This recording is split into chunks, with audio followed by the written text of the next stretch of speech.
ఈరోజు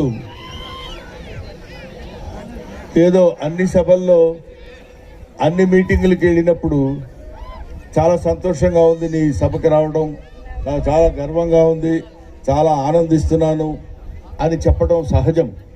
కానీ ఇది సహజంగా సహజసిద్ధంగా చెప్పే మాట కాదు, హృదయాంతరాలలో నుంచి వచ్చినటువంటి మాట. నిజంగా నేను చాలా చాలా చాలా సంతోషిస్తున్నాను. ఎందుకంటే హైదరాబాద్ నుంచి బెంగళూరు వచ్చి, బెంగళూరు నుంచి బై రోడ్ ఇక్కడికి వచ్చి, ఇక్కడ ఈ సభలో ఆణిముత్యాల లాంటి వ్యక్తుల్ని కలుసుకునేటువంటి భాగ్యం కలిగింది. చాలా సంతోషిస్తున్నాను ఆ విషయంలో. మీకు ఒక్క విషయం చెప్తున్నాను, ఎంత అందమైన కమలమైన బురదలోనే పుడుతుంది. ఎంత గొప్పవాడైనా బీదతనం నుంచి వచ్చిన వాడే.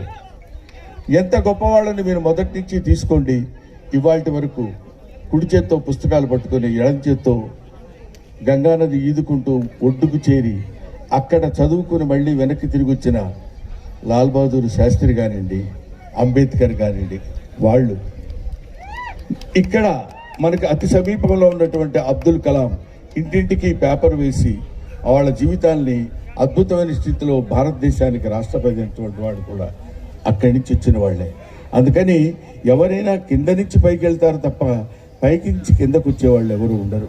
ముఖ్యంగా అనంతపురం డిస్ట్రిక్ట్ ఇక్కడ ఉన్నటువంటి వాళ్ళని నేను మళ్ళీ చెప్పడం మర్చిపోతానేమో, నేను మాట్లాడే మాటల్లోని కొంచెం ఒళ్ళు దగ్గర పెట్టుకుని చెప్పవలసిన పళ్ళు కొన్ని ఉన్నాయి. ముఖ్యంగా ప్రతాప్ రెడ్డి అనేటువంటి వ్యక్తి కమియర్ ఎందుకని గట్టిగా అన్నానంటే, ఇప్పటిదాకా ఈయన గట్టిగా మాట్లాడాడు, అందుకని ఈయనతో కూడా గట్టిగా మాట్లాడే వ్యక్తి ఉంటాడు కదా అని 2 సార్లు మా ఇంటికి వచ్చాడు. ఈయన వచ్చి అనంతపురం గురించి, ఇక్కడ వ్యక్తుల గురించి, ఆయన చేస్తున్న కార్యక్రమం గురించి చెప్పినప్పుడు, ఇలాంటి కార్యక్రమాలకు మనం వెళ్ళాలి కదా, కొన్నిటికి ఎగ్గొట్టినా పర్వాలేదు, కొన్నిటికి తప్పకుండా వెళ్ళి తీరాలి. ఇంతమంది వాళ్ళని అందరినీ ఇక్కడికి తీసుకొచ్చి కూర్చోబెట్టి, ఇందాక ఆయన మన ఐపీఎస్ అరవింద్ రావు గారు చెప్పారు, ఒకళ్ళు ఇద్దరు ఇంటికి వస్తేనే మనం కంగారు పడిపోతాం, 4-5 వస్తే అసలు ఎలాగా ఎవరికి తింటారే, వాడికి అది అందిందా, వీడికి ఇది అందిందా అని.